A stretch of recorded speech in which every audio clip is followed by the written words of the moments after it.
can hear the cat in the background. Yes. Hello, everyone.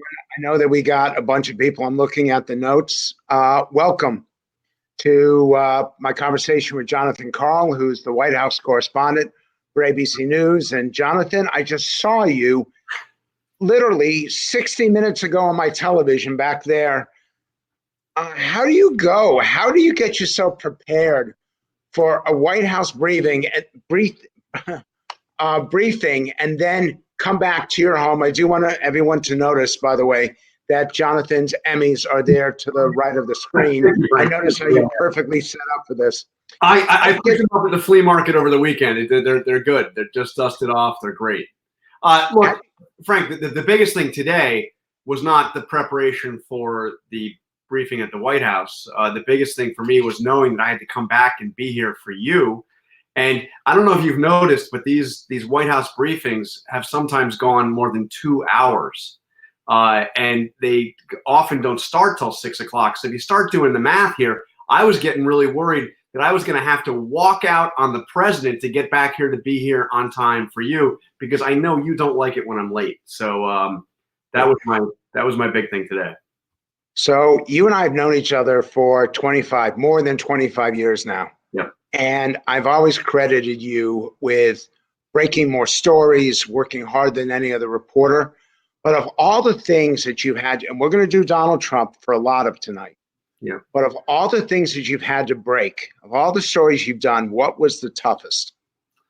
Well, I mean, I think there are two different questions there. One is a story that I myself broke. Another was the toughest story. I don't think I've covered a story that was tougher than the trips I took. I took 3 of them to Sudan during the crisis in Darfur.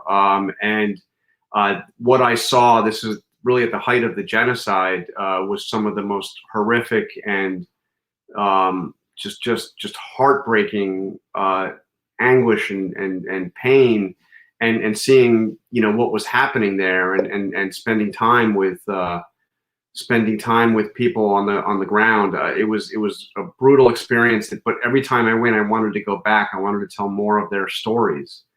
So that's one that just in terms of the difficulty of doing.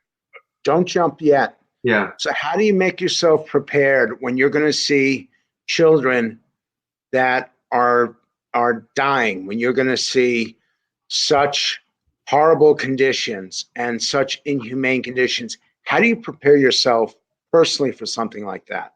I mean, there's no way to prepare. I mean, the way I attempted to do it was to just do what you would normally do, which is do all your research. Read up on the story, talk to people before you go, get a sense of what you're going to be looking for. But I met a woman, and this is now, Frank, this is 16 years ago, and I remember like it was yesterday. But I met a woman in a refugee camp in Darfur who had she had a tent. She had the tarp and a tent, and inside she was building mud walls.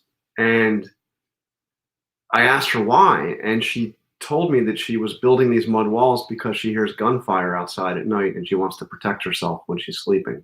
And I mean, how do you process that? I also got a chance to confront some of the government officials of the government of Sudan while this was going on, and had some really contentious interviews, including one with basically the guy that was their internal security guy, military guy, and one of the architects of the genocide. And he was, of course, denying everything. And I was going through and trying to present the evidence and showing photographs, and just brutal. But I'm there at the at the Internal Affairs Ministry, and then I on the same trip, I'd been trying to get a hold of you remember this was the Janjaweed. These were these quasi government, it wasn't really part of the government, but the government was supporting them. And there was this Janjaweed militia leader who was the #1 most wanted war criminal at the time for what was going on. And we had tried before I went to Sudan to see if we could get to him and get messages to him so I could interview him. And I did. And it was late at night. I got the word back that yes, you can go and meet him in Khartoum. It wasn't even in Darfur. He was in Khartoum, which also told you something about how much the government was controlling what he was doing. And we went out, and we just were given a place to go, and we arrived at the place. Wayne Boyd was my cameraman. He actually has there's a photo that he took on the Air Force One that's in my book, actually. But Wayne says he'll never forget this scene, because we arrived, and first of all, the place it had a big sign that said police on it. Not in Arabic. It said police. It was like some kind of a nightclub for police or something. And here was this guy that was this militia leader from out in Darfur. And, I'm doing what I always do, and I'm asking him the questions about what's happening and pressing him. And Wayne Boyd is operating the camera, and he told me laughing, he's like, he kept on looking to see how they were going to get out if it got to that. But I'm totally in the zone. I wasn't thinking about personal danger or anything, and we were fine. It was a contentious interview, but it wasn't a dangerous interview. But yeah, that's the story that sticks out. And what's the story that you're proudest for breaking?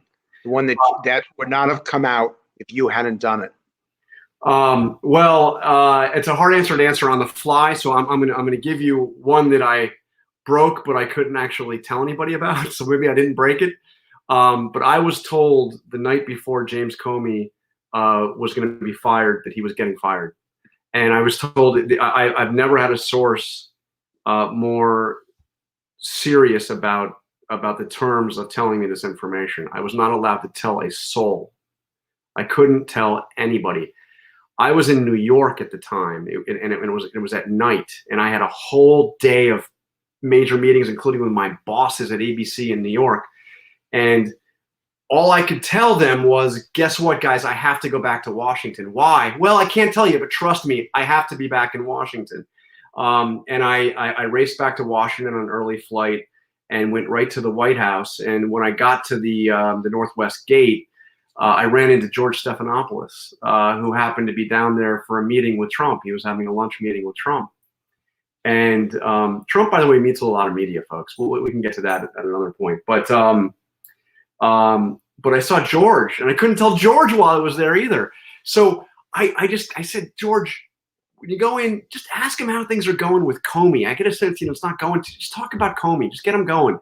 And when he came out, I saw George as soon as he came out. I was like, so just ask him about Comey. He's like, oh no, we never got to it. And then, by it was 5 o'clock or 6 o'clock that night that between 5 and 6 that the news actually broke. I was the first to report it, but I couldn't report it until I got official word, because in covering Donald Trump, you can't believe anything, no matter how trusted the source is. You cannot believe it until the president has announced it. So if I have somebody tell me he's going to nominate so-and-so to be secretary of such and such, that's fine. I may believe the source. It may have been true when the source told me, but I may report it, and then Trump may change his mind just to screw with me. And he does operate like that.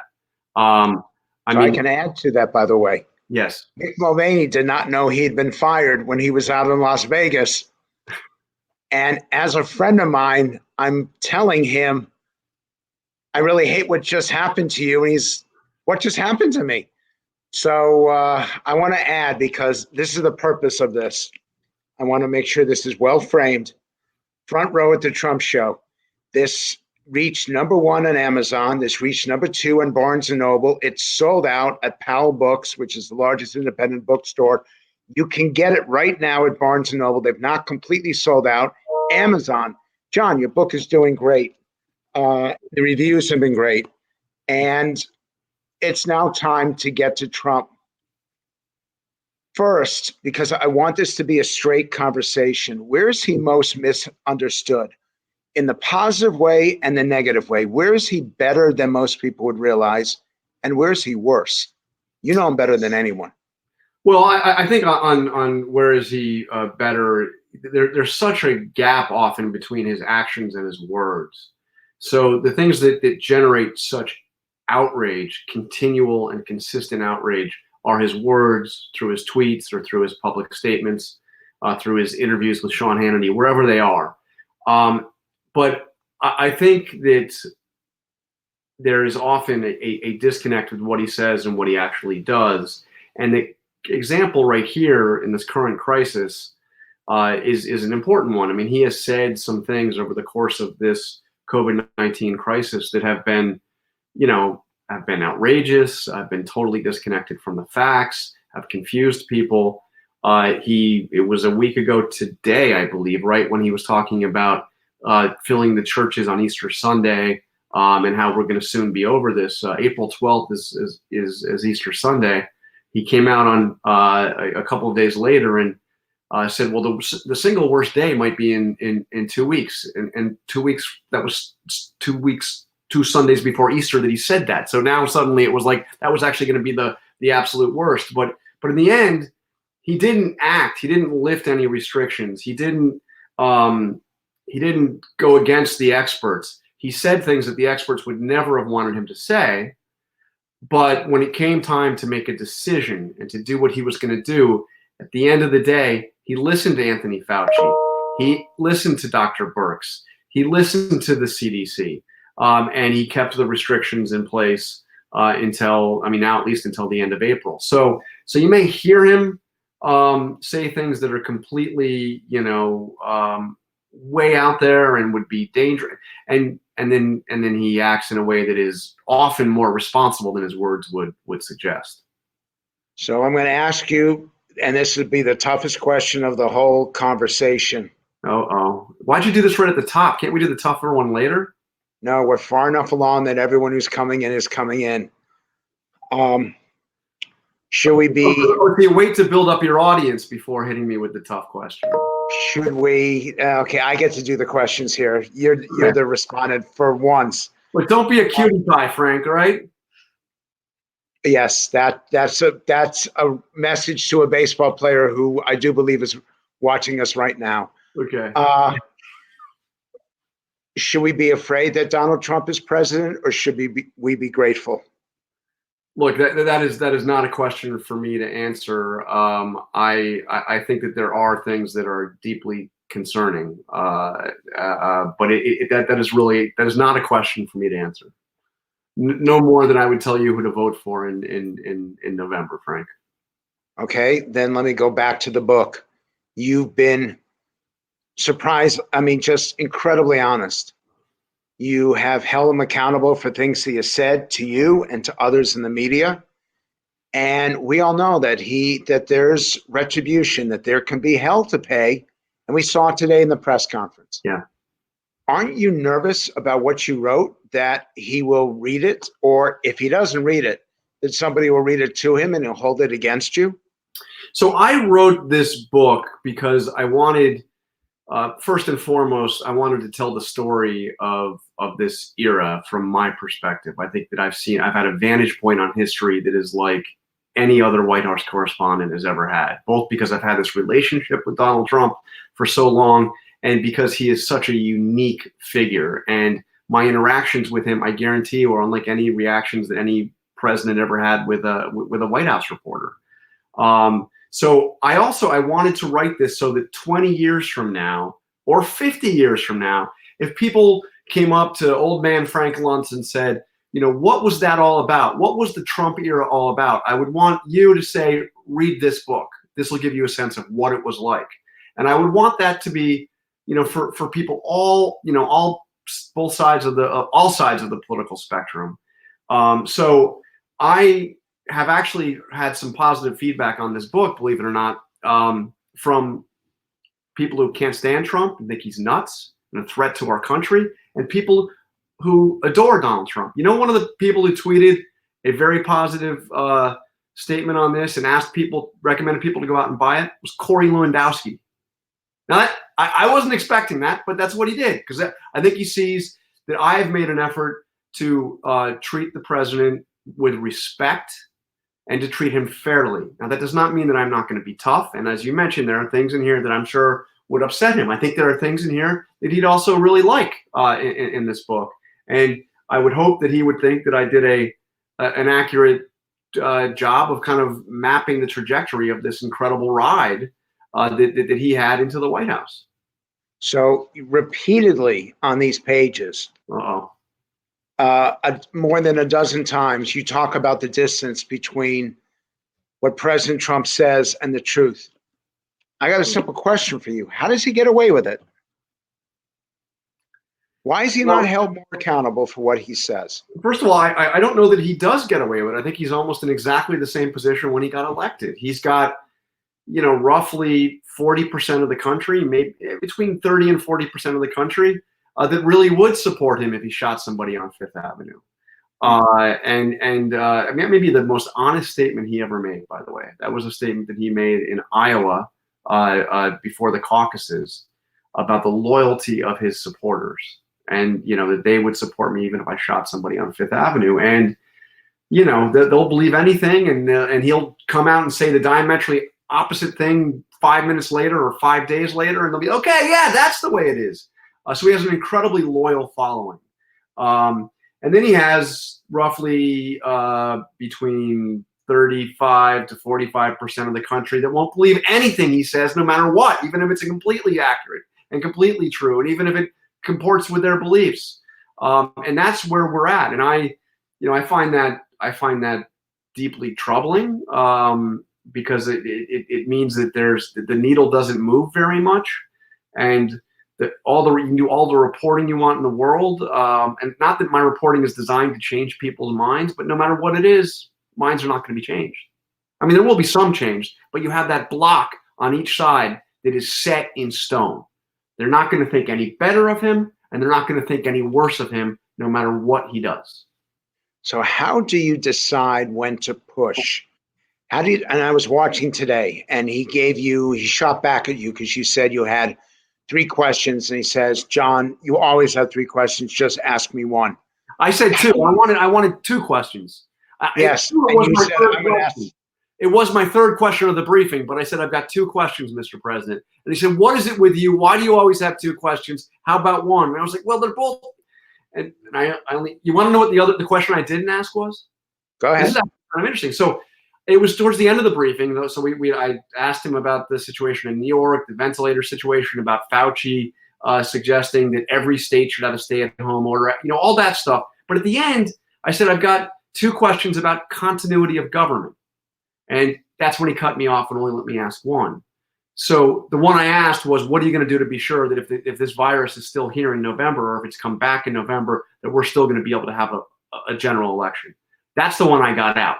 But the one I wasn't able to ask him is, he's standing right next to Pence. He's right next to Pence every day. This disease is incredibly contagious. Isn't there a security question about maybe separating these 2 guys? I mean, you wouldn't send a president and a vice president on the same flight into a war zone. I mean, they're in a war zone. I mean, shouldn't there be some discussion? Unless maybe they think, fine, the worst that would happen is, they're both incapacitated, Nancy Pelosi could be president. But I mean, seriously, shouldn't there be some discussion? He spends more time with Mike Pence than he has spent by far throughout his presidency, and they are right next to each other. There's no 6 feet of social distance. So if one of them gets sick, they're both going to get sick. He spent more time with Pence than he has with Melania. For another. I don't know about that, but yeah. I didn't get a chance to ask that question. How do you think he would have answered? We don't know, but we do know how angry he got when one of your colleagues mentioned that Dr. Fauci wasn't there. CNN is reporting that there's an effort to potentially replace him. I'm just curious, because I'll get yelled at if I don't ask this question. Fauci seems to have more credibility than Trump. People listen to everything that he says. Do you think that there's any chance at all, knowing Trump as well as you do, that he might eliminate the doctor from this team because he gets so much great publicity? Okay, so I think that the honest answer is you never know, and he could do anything. But my gut is that he doesn't replace him. And the reason why I say that is because Trump, in this crisis, as with every issue he has faced, the first thing he cares about is public perception. How are people perceiving his actions? How are they being portrayed in the news media, friendly and not friendly? How is it perceived? And he knows. Now, part of him might be a little resentful that Fauci is treated as this, glorified figure when, that should be Donald Trump in his mind. But He also knows that public perceptions, he tracks polls very closely, as you well know. He knows that it would be a deeply unpopular thing to replace Anthony Fauci. He knows that Fauci, he calls him a star. He keeps calling him a star, which, Fauci hates. You can see him like grimace whenever Trump says this. He puts his hand over his head like that and looks down. And I think that we have had, I don't buy into the, it's like every time he's not there, oh my God, where is he? Is he muzzled? Somebody at one of these briefings early on actually asked, and forgive me, I love all my colleagues, but somebody actually asked, Fauci was there, they having a press conference, Fauci, Trump, Pence are all there, and somebody actually asked Trump, so is Anthony Fauci muzzled? Are you muzzling Anthony Fauci? I mean, the dude's right there. He's been answering questions for the last 20 minutes. I mean, so I don't, I'll believe it when I see it. He may do it. He may do it. Remember, he never fired Robert Mueller. He didn't fire Sessions until he, after a year and a half of beating up on him, until there was a kind of a logical endpoint. He doesn't, he actually, it takes a lot, even though he had that show where he had that famous line, "You're fired." I mean, he doesn't fire willy-nilly. I mean, it actually takes a lot to get Trump to fire somebody. So I got to ask you, and I don't know the answer to this, and so this is now one for me. There was a period when you were on NBC and ABC and CBS more than the White House correspondents for NBC and CBS. So you were being repeated on CNN more than the CNN people. Do you frame your questions in advance, or do you listen to what is said and you do it on the fly? Because you've been quoted more than any other White House correspondent in this administration. Is it by accident, or are you planning this? Well, I'm always planning to try to have effective questions, but I don't go in with like a verbatim, like this is, I know what I want to ask. I know generally how I want to frame it, but first and foremost, I'm listening to what the president's saying, whether, and I've been in there with 4 presidents now. I'm listening to what they're saying. I'm listening to how they're responding and how they're responding to other questions. And there's only one time in my life that I've gone into a presidential a press conference without an idea of what I wanted to ask, without some questions. Doesn't mean I'm going to ask them the way I've, kind of thought them out. And I described that in the book, and we don't need to get into it now, but there was one time with Donald Trump where I did not have a question, and of course he called on me first. But what do you do? What do you do in that case? You just think real fast, and you come up with something, and it was fine. It worked out fine. But it was a situation where he wasn't calling on me at all. Sean Spicer was the press secretary. They had completely frozen me out of briefings for like a month, and he was only calling on the friendlies. He was only calling on the Daily Caller or Fox News or Newsmax or whatever. And I was like, there's no way he's going to call me. It was the day after Robert Mueller was appointed the special counsel. And I'm like, yeah, he's going to call on me, right? But, with him, because I do know him, I've known him for a long time, and he can be a very charming guy, as you know. And he comes in, and I kind of give him a, hey, what's going on? And he does, he responds, and he's always doing that when he comes in. He's always looking, because he knows all the reporters, and he knows me longer than pretty much all the rest of them. And then he decided to call on me. But look, you have to listen. You have to listen. And when I ask questions, I think too many people, especially in that context, are trying to ask questions that make themselves sound very smart. So a lot of background information. Well, you once said this and then this, but in light of this, the only good question is a short question. And it can't be stuffed with all this kind of background information. You got to kind of have to get right to it. And you try to get a sense of what's going to make people respond, whoever it is. And Trump's got a certain set of things. Obama had a different set. But I try to get something that's going to elicit either new information or an interesting answer. Well, you've got a story, and I'm going to show the cover again because I'm telling you to do this. You should have the book right beside you. You do. Good. Put it up so everyone sees it again. This is an amazing, amazing book. And I don't know why yours looks like it's front ways and mine is backwards. But you've got a story in here about how Trump tried to get me fired from Fox. Oh So I'm yeah, not quite, Frank Luntz is in here. but we're not gonna tell that story because it brings back too many bad memories. It's pretty good. You have another story in here about what it's like to be yelled at by 10,000 people. Oh, What it's like to be the focus of a tirade by Donald Trump on the podium at one of his rallies. Can you please recant that, retell that, because it was awful. First of all, it's happened more than once, but the case that I describe in this book, let me paint the picture because this was particularly intense. It's in Fort Myers, and if those of you who've been down to Fort Myers, you may know the Hertz Arena in Fort Myers. It holds, including this, people on the floor, it can hold upwards of nearly 10,000 people. So I am in the middle of the floor in this area that's the press pen. We're literally penned in. We're actually not allowed to leave. I kind of fight these rules, and I've gotten them loosened a little bit. We're technically not allowed to leave while the rally is going on. So we're kind of caged in, surrounded on all sides by the people attending the rally. And within 3 minutes, Frank, of his speech, Trump has launched into this tirade against the press, and it's tougher than usual because this is right after the massacre in Pittsburgh at the synagogue, and it's actually his first rally after that. And he took some heat there. He, remember the mayor of Pittsburgh didn't want him to go. There were some people protesting. He was really bitter about it, and he lashed out to blame the press for creating the divisions in our country. And for spreading hate and vile, disgusting people is what he was calling us.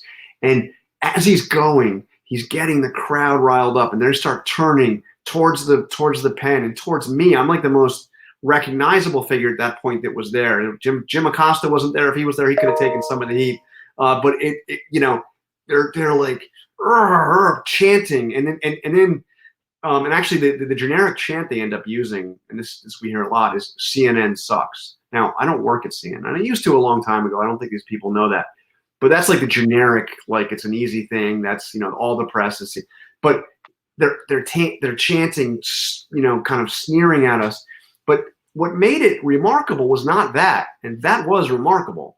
But what made it really remarkable was just a few minutes earlier, I had been backstage at the rally with Donald Trump. I had interviewed him. This was just days before the midterm elections in 2018. And I had done a short interview with him. Went pretty well. I mean, it was a little contentious, but he was, he seemed happy with it. As a matter of fact, when the interview was over, in a little holding room in the backstage in the Hertz Center Arena, he brought me out. He said, "Come on, I want you to meet some people." So we go to another room right next door, and there's Ron DeSantis running for governor of Florida. And there's Rick Scott, the governor of Florida, running for senator, and their wives and a few other people. And he brings me to the room, and I swear to you, Frank, he says, "I want you to meet the great Jonathan Karl of ABC News. Come here. This guy. He's a great guy, Jonathan, ABC News." And he's like pumping me up. And of course, this makes me feel a little uncomfortable, but it's fine. "Hi, how you doing? Nice to meet you." And then I got to get back out to the rally. And on the way back out, he says to me 3 times, "Are you going to watch my speech? You got to watch my speech. Are you going to watch it? Are you going to come? Are you out there? It's a great one. You're going to love it." And then I go out, and it's within 3 minutes of the start of the speech that he's doing that. So, I think that the lesson of that is, first of all, by and large, he doesn't mean it when he says these horrible things. I think sometimes he does, but by and large, he doesn't really mean it. And more than that, it's part of his show. The rallies are there's a little WWE component, and you need to have the heel. You need to have the bad guy that can be taunted. And in his rallies, we're a much more effective bad guy than the Democrats. I mean, it's just an easier target because we can't really hit back the way the way a political opponent can. And that's the role we play. But it can really get, and there's another story maybe we'll get to, the Grand Rapids story, which was even more stark. But that's another story. So I want to ask you, because you spend about 10 pages, even more, on Jim Acosta. Is that, and I noticed, by the way, he was sitting in the second row. Does he normally get the front row, or is he in the second row? CNN's normally in the front row, but because we're trying to comply with social distancing guidelines, we now only have 14 reporters sitting in the in the press in the briefing room. So that means there's only 2 people in a row, where usually there would be 7. So I usually sit. I've been at many press conferences where I'm sitting either next to Acosta or 2 seats away. The famous time when they grabbed the microphone from him and then tried to take, yes. I was 2 seats away from him. So is this for real? And I know you don't like to comment on your colleagues, yeah, but Acosta seems to deliberately try to egg Trump on, and Trump seems to deliberately get egged on, like the 2 of them want to fight each other. What's the truth behind it? Are they good questions? Are they legitimate questions? Does Trump behave? Who's the one who's responsible for this conflict?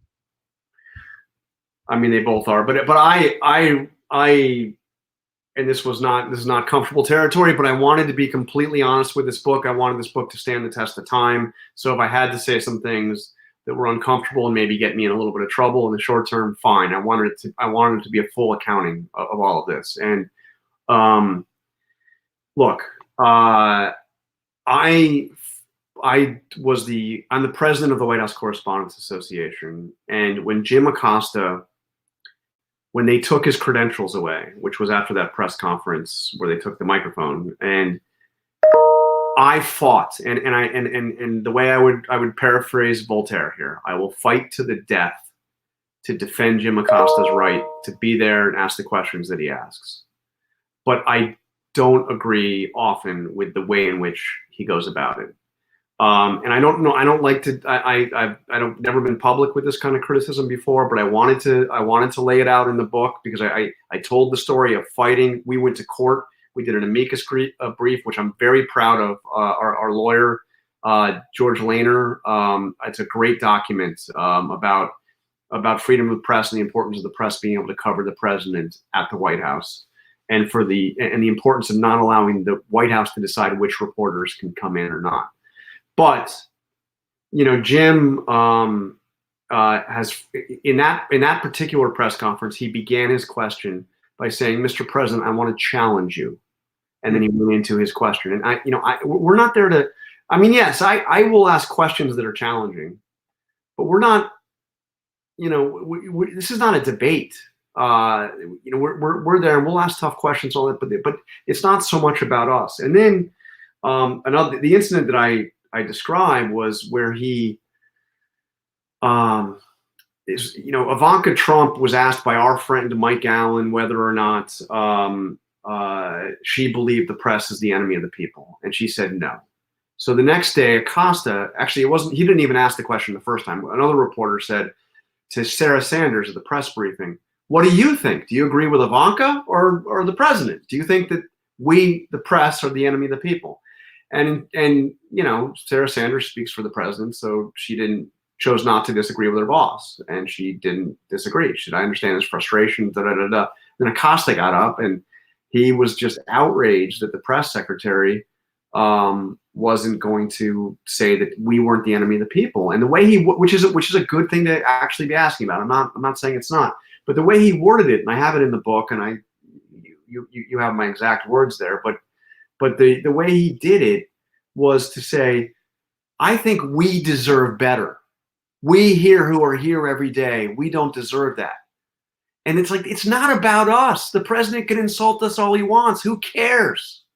It's about the importance of a free press and the First Amendment and the much broader questions, the public right to know.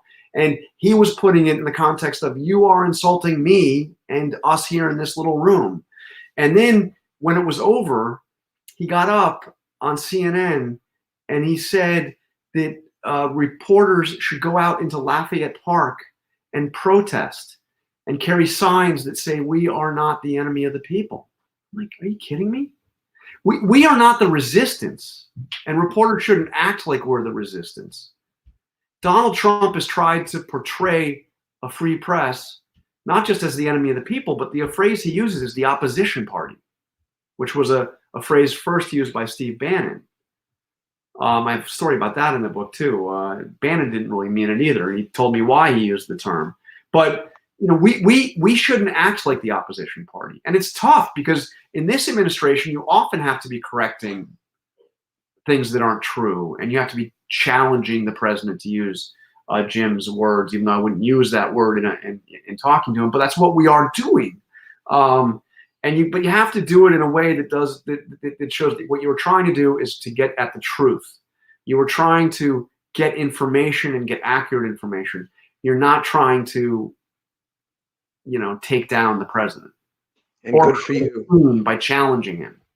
That phrase, trying to get at the truth, that is, we have forgotten that. People try to get elected. They try to get on camera. It seems like they're looking for everything else but the truth. I got one more story I want to ask you. We're going to go a little bit long. This was supposed to be a 30-minute conversation. Can we take it to 45 minutes, John? Frank, I'm here for you, man. As long as you keep my Emmys framed properly, it's fine. Well, as long as you don't move the camera, you got the Emmys in perfect shot. And I just will have Teddy Rosa. By the way, it's Steve Penley, not Teddy Penley. Steve Penley. I want to promote the artist. You told me a story that's not in the book about how Lawrence Kudlow came and spoke to you. I guess it was about 3 weeks ago about what was going on, and he had said something very different to you. Well, first I got to ask, are you allowed to tell that story? Yeah, it's not exactly as you described it, but there is a story about Larry that I can share, sure. Please do. So Kudlow in late February said something that has now been played many, many times, where he said that in an interview on, was it Fox Business or CNBC? I don't remember, but he was asked, about whether or not this COVID-19 could affect the markets. And he said, no, it's pretty tightly contained. It's pretty much totally sealed. We're essentially his words. And obviously, things got a hell of a lot worse since, and we're in the situation we're at now. I had played that sound, many other people had, but I had played it when I anchored This Week with George Stephanopoulos a week ago Sunday, as an example of the kind of information that was coming out of the White House that was just not accurate about this crisis, and making an appeal, please. On this, don't spin.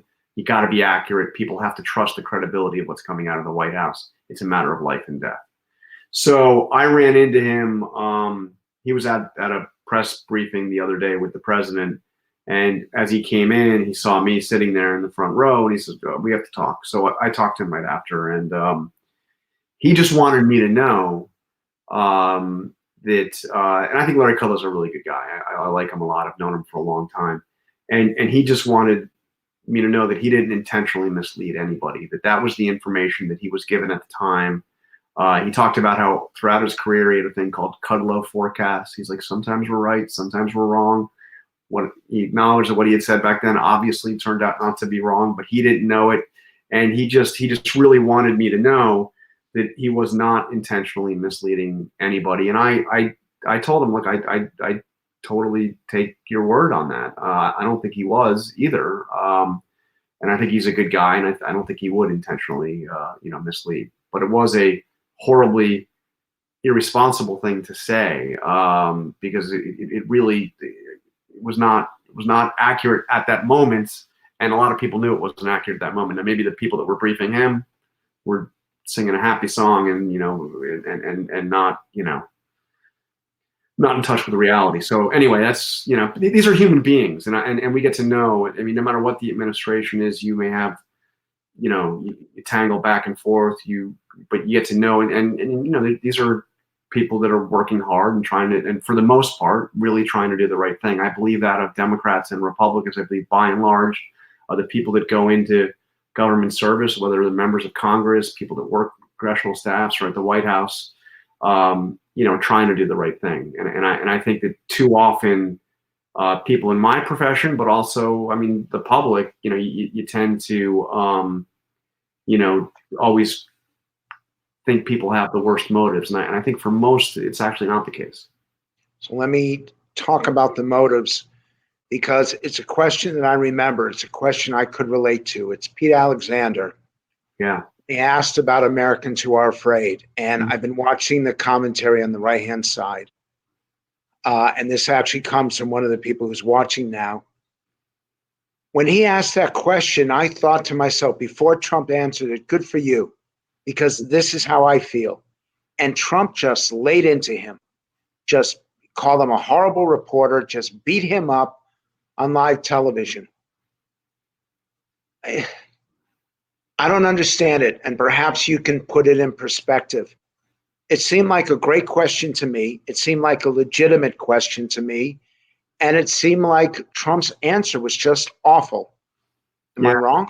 No, no, you're not wrong. I think that the reason why he responded, to try to like get inside Trump's head for a second on this, is that Peter had right before been asking about this idea that these experimental drugs could be used to treat COVID-19, and and he was pointing out that Fauci had said there's no evidence these things have any effectiveness whatsoever, but we're trying them, and that Trump had suggested essentially that they were going to, could be miracle cures, and Peter was getting at this, and that was irritating the president. And then he asked this question: what do you say to Americans who are afraid? And his response was almost exactly what you said. It was, I tell them that you are a terrible reporter. And then he went off. Again, I don't think, and Peter, to his credit, he tried to continue to ask questions and not get in there to defend himself, because he's not the point. It's like the president can insult him. It's classless. It was a terrible thing to do, but it's not relevant. What was relevant was Peter's question: what do you say to Americans who are afraid? But you don't know what's going to set him off at times. He went after me, saying, don't be a cutie pie, and called me a wise guy a week ago today, when I asked, can you assure the governors and the hospitals that they'll be able to get enough ventilators that everybody who needs a ventilator can get one. Now, I didn't expect him to give me an ironclad written guarantee, but I expected him to say something like, we're doing everything we can possibly do to make that happen, and we sure hope. But instead, he just got irritated with my question. And I think what made him mad there, it startled me, because I didn't think it was a particularly hostile or difficult question, but really an important question. But I think what was bothering him was that it was suggesting that he would have responsibility. And, for all his take charge, I'm front and center in this, he does not like to take responsibility really for anything. The governors can ultimately make their decisions. He actually said, it was just a couple weeks ago in one of these early press conferences, I'm not responsible for anything. That's an exact quote. He's, I don't know, the Peter Alexander moment was weird, but there have been weird moments every day going after reporters. But again, I just think we don't take the bait, move on to your next question. Well, that's why, that's the whole purpose of this. I'm going to do it one last time. The whole purpose of this is that this is an outstanding book. And the problem is, John, they didn't print enough copies. Well, they'll get them in.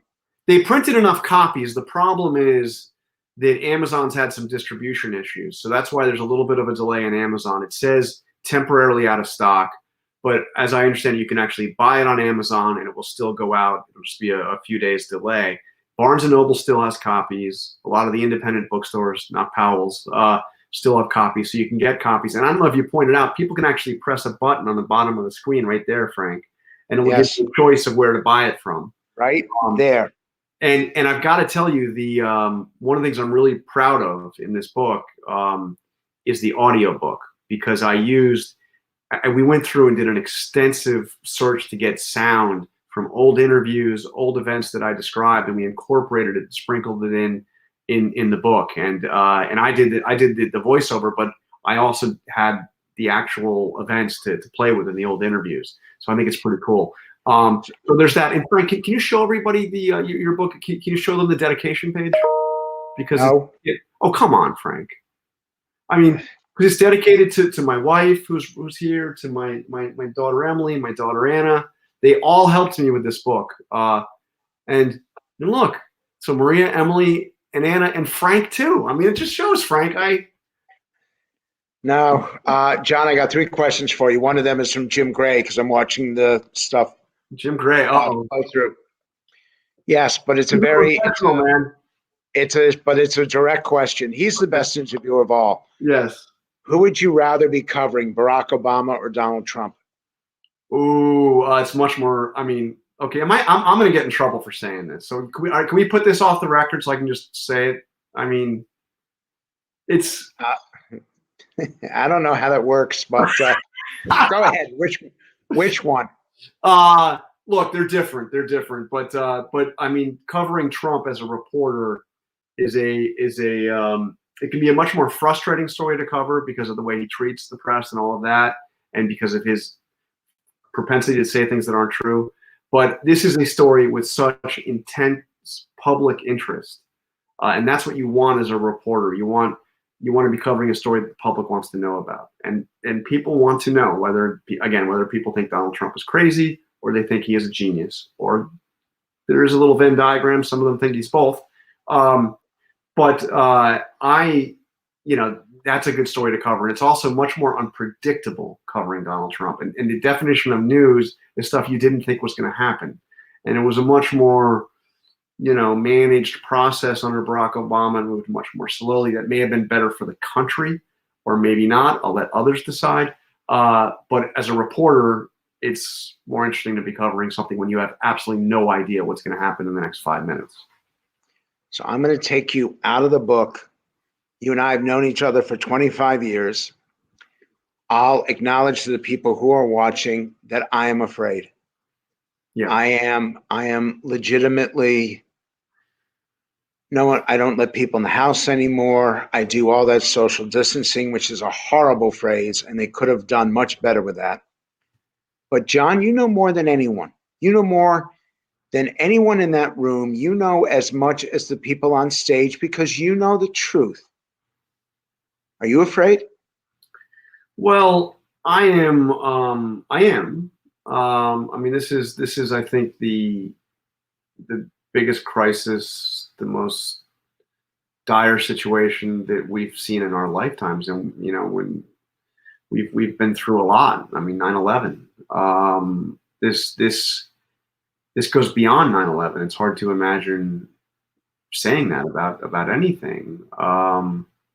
But this is a crisis that affects every person in America. Every person in America either knows somebody who is sick or thinks they might be sick with COVID-19. Everybody in America has either lost a job or knows somebody who's lost a job. Everybody has an experience with kids, either their own kids or their kids themselves who are home from school because the schools are all closed down. This affects absolutely everybody, and we don't know when it is going to end. And what I write about in the conclusion of the book, which it's not a polemic, it's not an effort to take anybody down, but at the end, it is. I have a pretty dire assessment of what I consider essentially a war on truth that's been waged by Donald Trump, and it gets at what we talked about earlier, that you get to a place where nobody will believe what comes out of the federal government, what comes out of the White House, because he has so habitually said things that aren't true.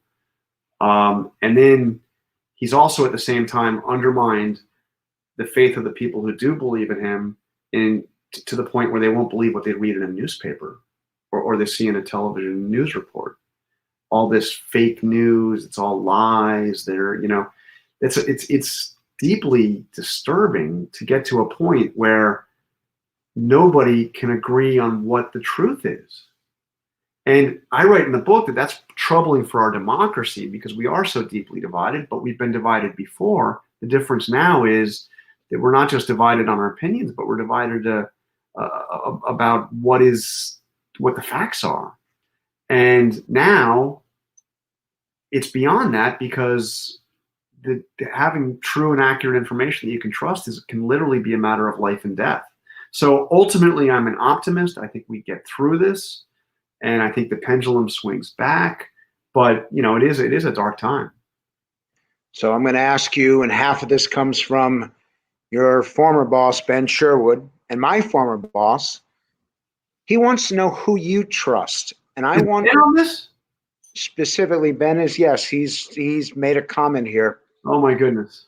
People want to know where to go for the truth. So if you can give me two journalists that you believe and two sources for them to go to as a way to close this up. Well, who are your truth tellers? First of all, Ben Sherwood was a big part of this book and was my boss for quite a time at ABC, and he's a mentor as well, and he's a friend. And thank you, Ben. Thank you for making this possible, and being such a cheerleader for this project. So first of all, I think we're in a kind of a heyday of good journalism, actually, despite all the vitriol that we hear coming out of the White House, and also a lot of complaining on the left about journalists not being tough enough, letting Trump get away with stuff. I think there's actually some great journalism being done. First and foremost, I think Peter Baker of the New York Times is an absolute treasure. He takes the bigger picture. He's a very thoughtful, very intelligent guy, and a really good reporter. And I see his byline on a story, and that's the first thing I turn to. And if I ever get a chance to see a double byline of Peter Baker and Maggie Haberman, because Haberman's got a different approach, they're very different, but Maggie is a pound the pavement reporter who really understands how Donald Trump ticks. Her book, well, I hope that she writes a book at some point, because she'll have a heck of a story to tell. She knows him almost as long as I do. She started the same place I started, at the New York Post, by the way. She started just literally months after I left. So that's one place to go. I think that I think that the Times has done great work. I think that the Times has experienced a real renaissance. The president had started calling them the failing New York Times, and that actually was kind of true for a while, and now they're booming. They're people have turned, and I think it's a great newspaper, and that's probably one of the first places I would go. And I want to add to it the Wall Street Journal. Yes. Because to me, the difference is that Trump has been president for about 1,100 days, and they've never written a single positive editorial.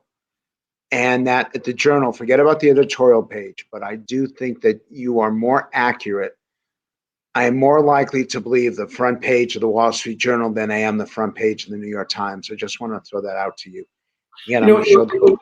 And I would also add that I think that the Washington Post has got some really stellar reporters, and is really, that newspaper really, since Bezos bought it and Marty Baron, editor, that paper is back to another kind of glory period, and I do like our friends at Axios. Well, on that note, we've gone almost an hour.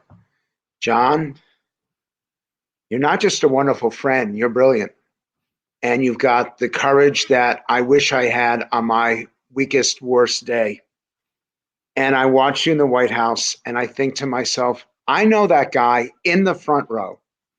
And I will say to everyone and there's a lot of people, I can tell by the comments that are going up and down, and not all of them positive. John, you can go take a look at this again. Wait a minute. Who's not positive, Frank? What's going on?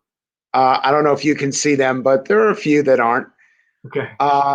This is what this is about. And I do want to do this again. And John, you and I should do this again. But I want to tell everyone who's taken the time to watch this that Jonathan Karl is the best that journalism has to offer. He's the best in terms of courage, in terms of values, and in terms of ethics. That I have known him. I am so blessed that on that time that we went to Germany, that I specifically asked for you to be a roommate of mine, because I knew who you were, but I didn't know you. And that's probably the best decision I've ever made in my life, is to want to get to know you. And this has been a fantastic conversation. I'm going to let you close it, and then we're going to click it off. So You Frank, got the last word. Frank, I want to say I've known you even longer than I know Donald Trump, because I met you in 1993, in the summer of 93, as I recall. And I met Donald Trump in the summer of 1994. This is a photo from that meeting. So the guy that you met looked a little bit like this, which is kind of frightening. Look at that tie. I mean, it was a little scary. So so I've known you for a long time, and you've been a great friend, and you've given me invaluable advice from that day on forward. And I also, can I have one shout out to my technical assistant who is here? Yes. This is Emily, and my other technical assistant is out here, Anna. She might be a little more camera shy. Anna, are you going to say hello? That's a no. Okay. Hey, you know what? I mean, a 1 out of 2. And Maria, you know, forget it. We'll never get her over here. But I want to thank my family for helping to make this happen. And Frank, thank you. Really enjoyed the conversation. We'll talk soon. Everyone, thank you very much for tuning in, and we are done. Thanks.